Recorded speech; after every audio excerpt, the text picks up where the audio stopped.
Okay, today I have quite a special guest, one of the international mystery men of music here. We're going to be talking to Surachai. I mean, if you're listening to my podcast, you know who this guy is. So there we go. It only took you 220 episodes to get to me, so right. Real honor to be on here. Top of the list, man. So with that, I will say hi to Surachai. Hey, man, how's it going?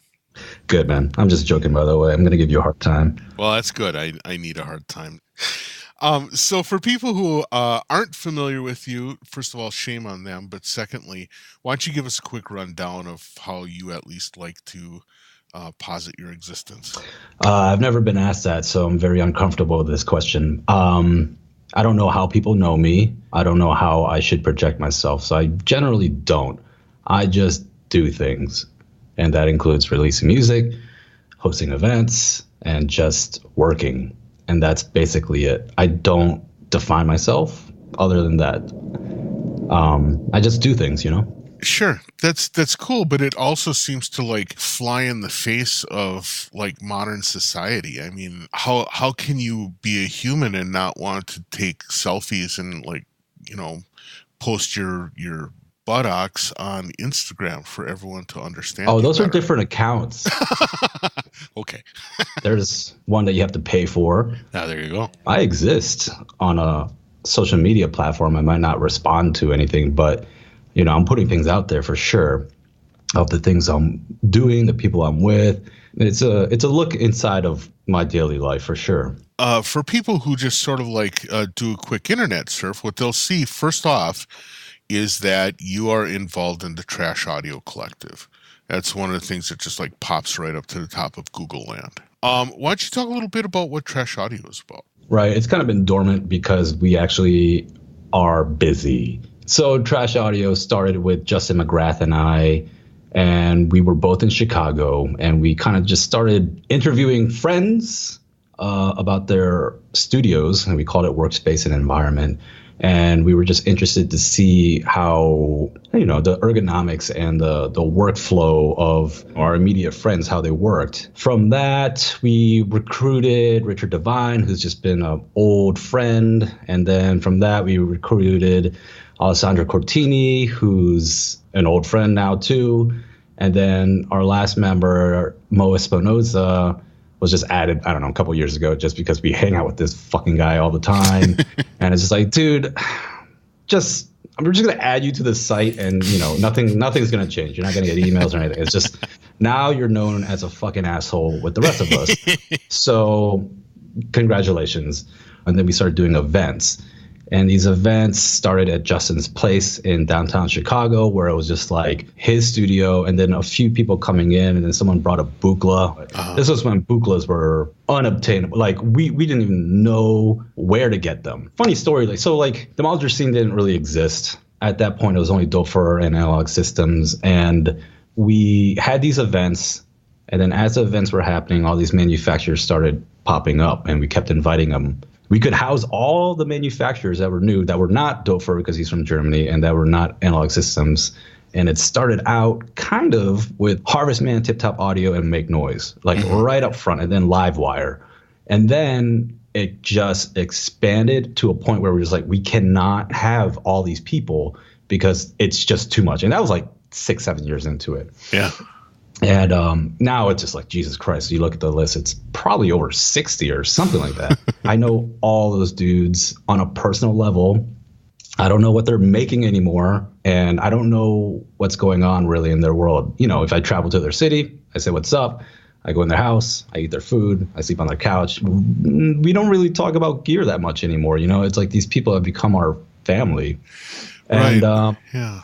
And that's kind of the way I approach things. Like when we hang out with a bunch of like-minded people, we rarely talk about our work. We have to connect on a personal level before anything kind of goes beyond that. Trash Audio basically just became a place where we can post whatever the hell we wanted without pressure of like news, like what's new, what's everybody using. It's just like, no, what are we using? Like we are 5 people that are supported by the audio industry in one way: musician, sound designer, DJ, you know, studio tech. You read other websites and they're just telling you what people are using, And then they have paid blurbs from people that are using that instrument for that split second until they go back to their gear. You know what I'm saying? It's just like, I use some really boring shit every day. And I use some amazing, interesting shit every day. It's rare to get a truthful account of what that list is if you're just going to whatever website you go to read about music. We just do whatever we need to do to keep ourselves entertained, because it is a grim, polluted world out there of information. Mostly we try to keep it light, and the thing we all have in common really strongly is a sense of humor. Yeah, well, good thing. It's interesting you say that about the gear, because I think, given the names of some of the people that are part of this crew, it's one's first impression would be like, oh, they probably just sit around and talk about the newest shit all the time. But I think we do. We do. It's just a lot of things don't stick on the wall. It's like, right. I hate to do this, but like, when a new instrument comes out, everybody gets really excited about it, and then everybody starts using it, and then everybody starts sounding the same. And then it's like this trend, when all those TR 808 clones and 909 clones came out, for months, it was just like, oh, cool, man. You got it. There it is. A fucking video of you going through it and comparing it. It's like, guess what? It's not going to sound like it. And who cares? That's a good thing. It's its own thing. If you want an 808, buy an 808. If you want something that sounds like that digital thing, buy that thing. Just use what is going to work for you, man. This whole thing of authenticity and trendy and things like that, I don't know, they don't really go hand in hand. Yeah, it's interesting you say that, because one of the things that I think is often overlooked is this idea of something that is mundane but actually can become part of your own voice, right? Give me an example. I have always used an Akai MPC. It's not the kind of thing where when I go hang out with people and they're like, oh, what do you use? They don't want to hear me say an MPC from 2001. Sure. What they really want to hear is like, what's the newest granular widget that I've got wedged into my system? And the fact of the matter is I don't got one. Sorry. Richard has it. Yes, he does. And he actually uses it. But I don't have time to figure that shit out because I'm out working a lot. Right. So for you, you say that you're out working a lot. What does out working mean? By trade, I am a sound designer and location audio person generally. But realistically, I do everything from pre-production to mastering. All right, let's just think of the elements of sound that composes, let's say, I don't know, a commercial or a trailer or whatever, right? So you have to be on location. You have to sit around or stand around with your hands in the air with a boom mic to get the dialogue or whatever you're recording, animals or whatever the hell. You bring that audio back, you dump it, you give it to the editors, they piece it together, they send it back to you, you mix it, it gets worked back and forth for many revisions. You find out if it's for the web, it's for TV, is it for the movie theater, if it's for an app, and then you level it accordingly, you master it accordingly, and it goes out the door, and hopefully you never see it again. Right. By trade, that is more or less what I do. I've been working with a few companies that focus on trailers. I do sound design and things like that.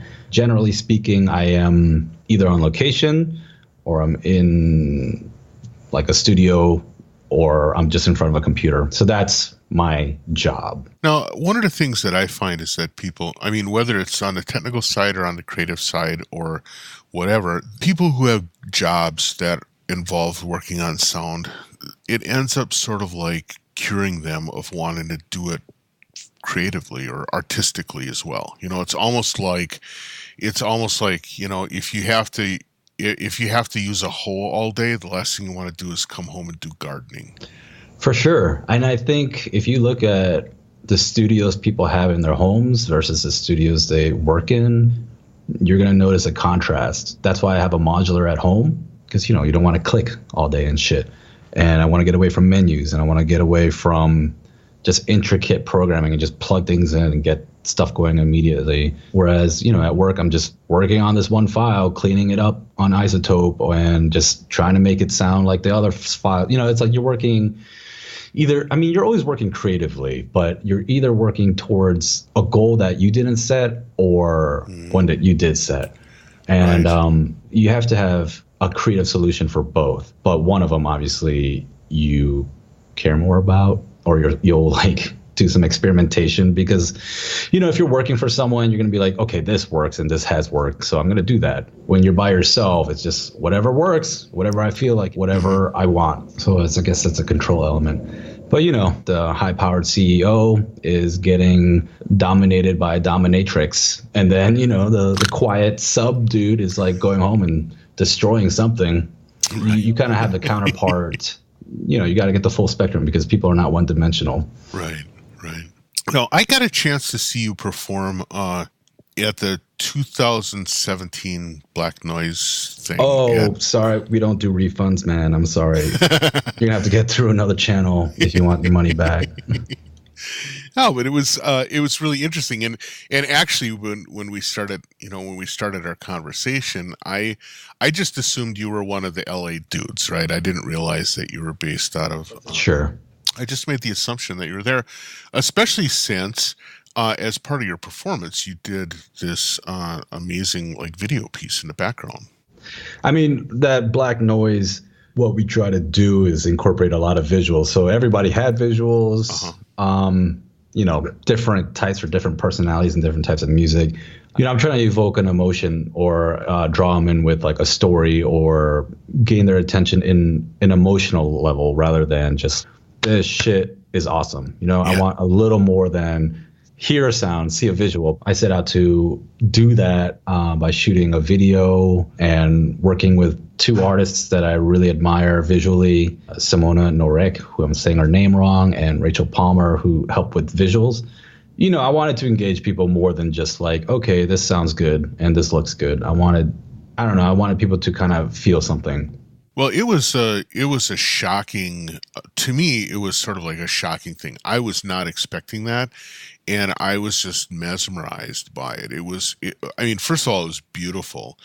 It looked like it was done with like a real high-speed camera or something. Definitely. And a very high definition because the level of detail was just jaw-dropping. But also, it's not the kind of thing you expect at a gig. I mean, and talk about emotional. Yeah, that's what it was. It made it so that all of a sudden there's a section of the gig that broke me down because I was there and I was like intellectually getting into what Richard was doing, and I was like, it's a interpolation of his old work and his new work, and you know, it came off, you know, my robot head starts like kicking in, and then all of a sudden you come out and there's this beautiful flowing robe cape kind of thing, and it just broke me down. And it was a stunning thing to experience during a gig. I just wanted to, you know, I wanted to actually point that out. And I think that you might have like an online version of that. I thought that was stunning. And I wanted to hear a little bit about why you chose to go that direction, because everybody else was doing sort of like, you know, the high impact tech driven visuals. And it was just such a breakdown. It was fabulous. First off, thank you. It really means a lot. It's flattering. And I don't really get to talk about my work with people very much because I hate compliments and I hate attention. So it's making me sweat when you say that. And at the very least, if we talk about its effectiveness, it was damn effective. I work with a team of brilliant 3D artists and After Effects artists and Photoshopists and editors because I work in a post place that has sound and visuals just jammed into a basement somewhere. The creative idea behind it was, let's shoot this thing and I'm going to compose music to it. And then I'm going to find a way to integrate this into a live set. It's been effective in the sense that people I don't know come up to me after and they have an emotional response. It's interesting because Richard and I play a lot together. And like you said, he's very angular, very intellectual. Like my brain is trying to wrap around what sounds are coming out of his system, whereas I'm trying to envelop you into my world. And let me just show you something beautiful real quick and see how you feel about that. It's worked really well, I think, between him and I. I call it the Asian 1-2 punch. Yeah, well, it's quite a juxtaposition, that's for sure. Right. One of the things that I kind of focus on in this podcast is kind of people's beginning story or their background. And I'm not sure how much you even want to share about it, but You're a kid in high school, you save up for a drum machine, it sucks, you go to the next one, you learn one thing at a time, and then you just end up making music, you know? I don't know. It's just something I've been doing since I was a kid, and I'm just lucky enough to keep having an interest in it and do it and then get paid to do it. The story itself, I don't know. If there's like a specific question, I'd answer it, but well, yeah, so let me pose one. At some point, you went from a guy who wanted to do it to a guy who's a professional doing it. That requires some sort of a big break, right? let me stop you right there because I'm still a guy that wants to do it, and that's still who I think of myself as. I see. So the professional word that you attach to it is, yes, I'm getting paid for it, and I'm lucky to get paid for it. But I would probably still be doing this if I didn't get paid for it, or if I got paid for it at unsustainable levels, I would like make it work in some level. You know what I'm saying? So it's like a privilege, and I'm so lucky to know what I have wanted to do for so long, and then to sustain myself with it. And, you know, that's kind of all of Trash Audio. It's like, what else would we be doing if we weren't doing this? We would be fucked, man. Like, I'm not going to speak for them, but, you know, I hate people and I hate attention and I hate compliments. So it's like a very antisocial person. Right. Well, but you posit yourself as a antisocial person, except everybody kind of knows you. You're friends with everybody. It doesn't come off like an anti. You're using the F word really liberally. Just because people know you that's a one-sided thing.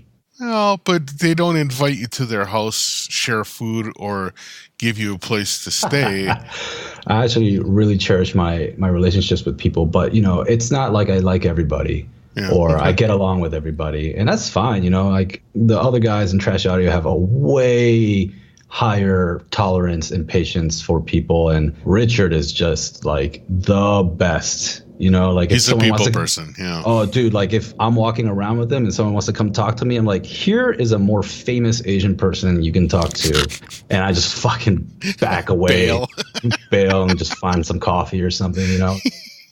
Interesting. Well, so doesn't that ever get in the way of you doing what you want to do? What do I want to do? I don't know. You tell me. It seems like you kind of want to do everything. Yeah, I mean, I guess I am doing everything. And that's the benefit of living where I do. I can do it without distraction. When I'm in LA, I'm around a lot of people, and I rarely get work done unless it's like a meeting or like a very designated time. But that's why I come back here, Chicago, and I could just pummel things out. I output a fair amount of music, and I'm able to do that because, like you, I have solitude and isolation and not too many distractions. Not that I don't have a problem with saying no to people, especially if they want to do something social.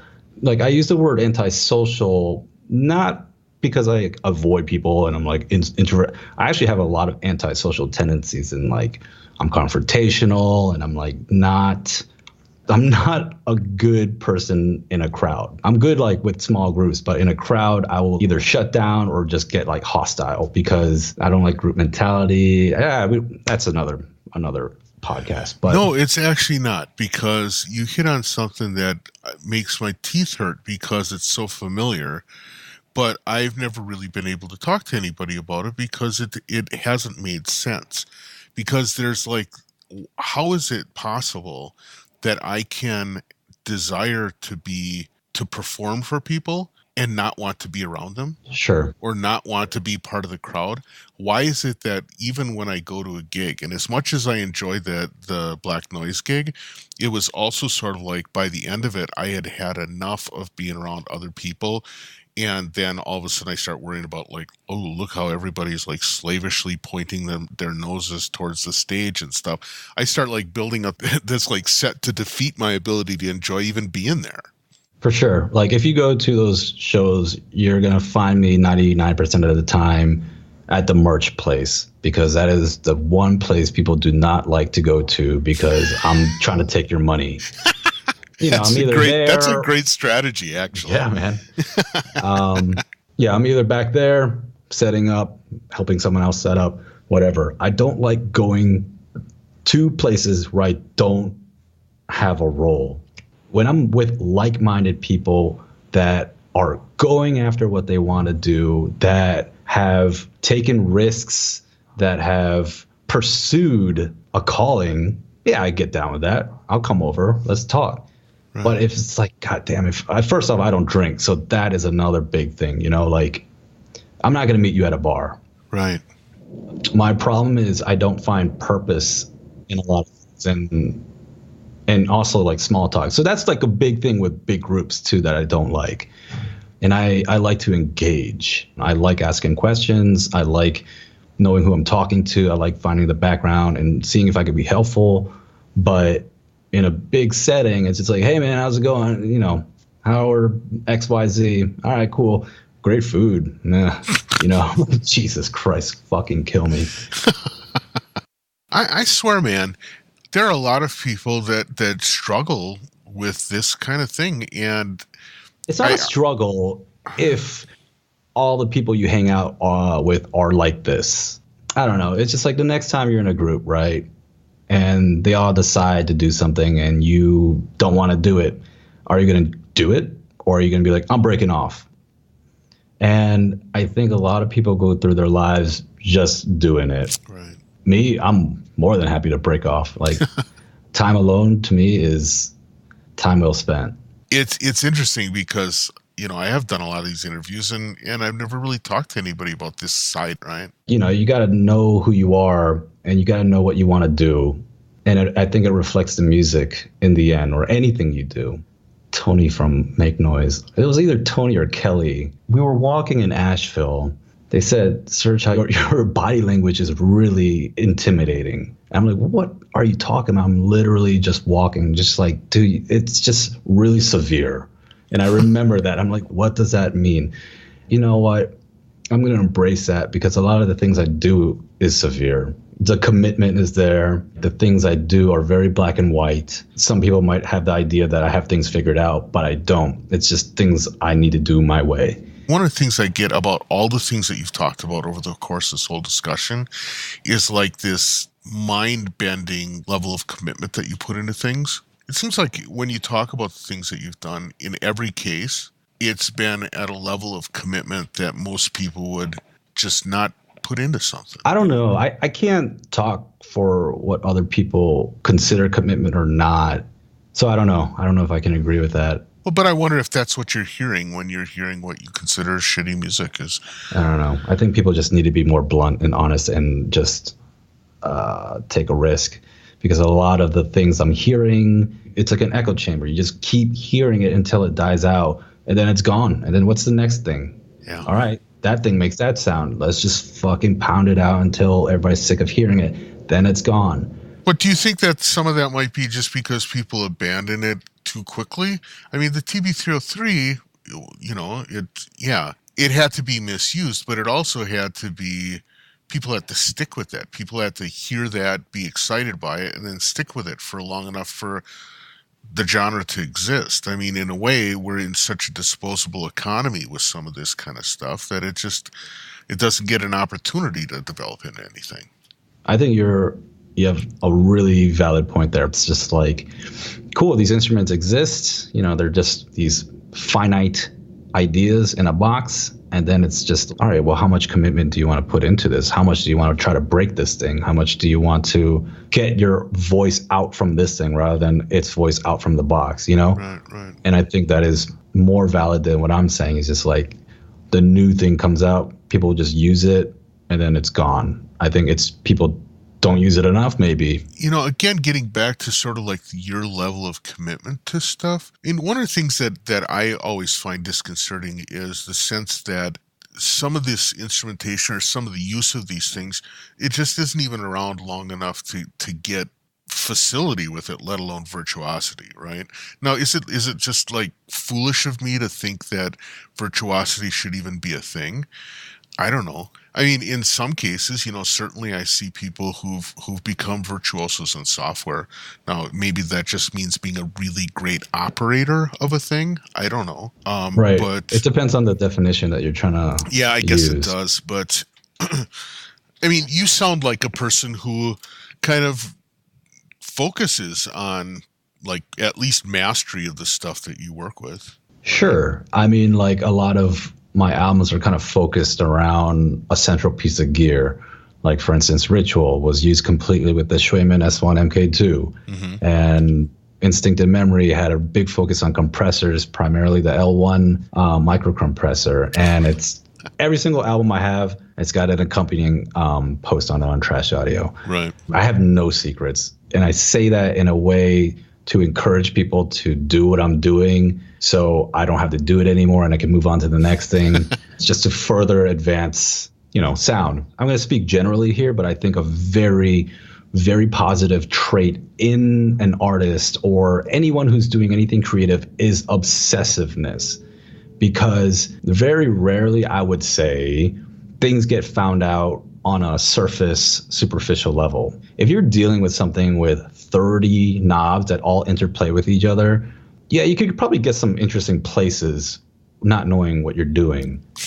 Drive-by mode. Right. Just you have no control. You'll get what you get. But if you start understanding how these things are playing with each other, you have 30 knobs that play with each other, you'll get a lot of results, especially if you're aiming towards those results and you know what you're getting. Not saying I'm a master of the Schweiman at all, because I'm actually looking at it right now, and despite making almost 2 albums with it, I still don't know where to begin when I look at it. I lost my train of thought just by looking at it.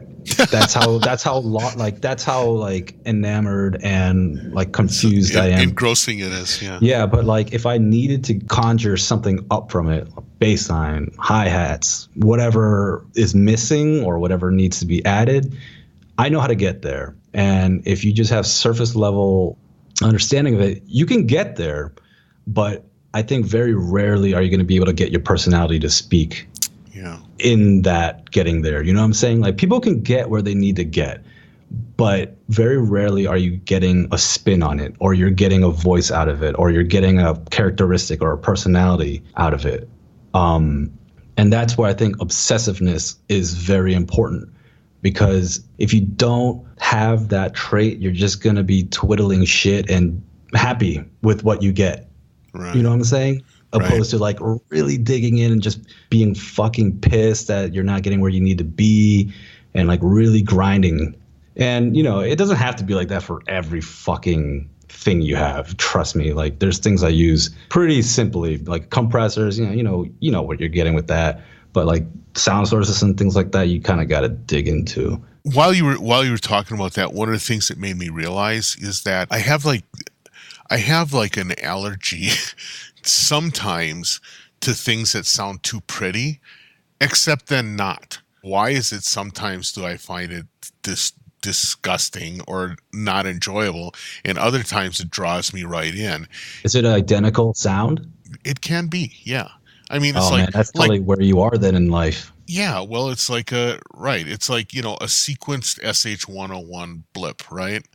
Sometimes I could be like, oh God, if I ever hear that again, I'm going to just want to eat a gun, right? As you were talking about this, I realized that maybe what it is it's not the prettiness of it, or it's not even the timbre or anything, but it's sort of the fact that somebody, that their voice came out in context in a way that speaks. And so all of a sudden it's not that thing, it's the context around it, and it's the way that the table was set by the person who was working it out, right? Let me ask you this. My answer on this changes quite often. Okay. But let's just say you hated something, like you hated this piece of music, but you read something, I don't know what it is that makes you sympathetic or open to it. Would that actually change your opinion on it to actually like it? Or would you just be at kind of arm's length, like, I respect it because the guy who made it is XYZ? I don't know. It's like, I would make an analogy. sometimes when you first meet a group of people, there'll be one person that stands out that you just really kind of don't like. And a lot of times, if you get to know those people over a long period of time, that's the person that ends up becoming your best friend, right? Sure. So, I mean, there are cases where there are things that initially I really don't like and eventually come back to be a personal favorite for whatever reason. And I'm sure that there's a different reason for each equivalent. So, you know what? I'm actually realizing as you're saying that I'm asking if you have an emotional response to something. Is that emotion able to be forged into another emotion? And the answer, I would think, is like emotion plus time equals different emotion. Right. So, yeah, I mean, I guess we're just answering this ourselves, but like if the worst thing you can do is just have no reaction or just feel nothing. Yeah, right. Because exactly. At that point, you're going to have to be really convinced to feel something, right? Like if you feel disgusted, we can flip that.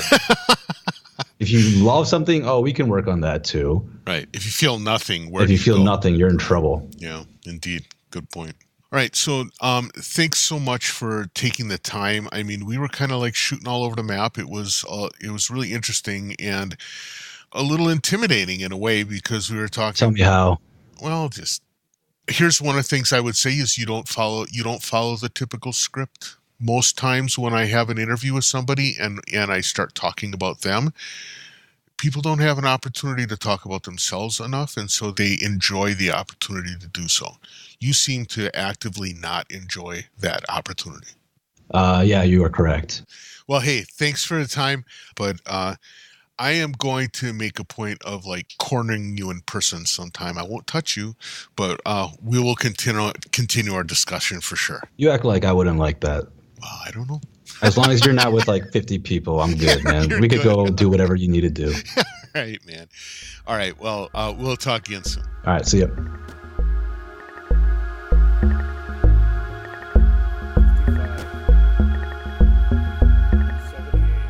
There you go. That's Surachai in all of his full tilt boogie mode. Thanks to him for not only sitting for the interview, but for actually doing the edit up on this one. Really appreciate it. Thanks to you for listening. I really appreciate having you here again this week.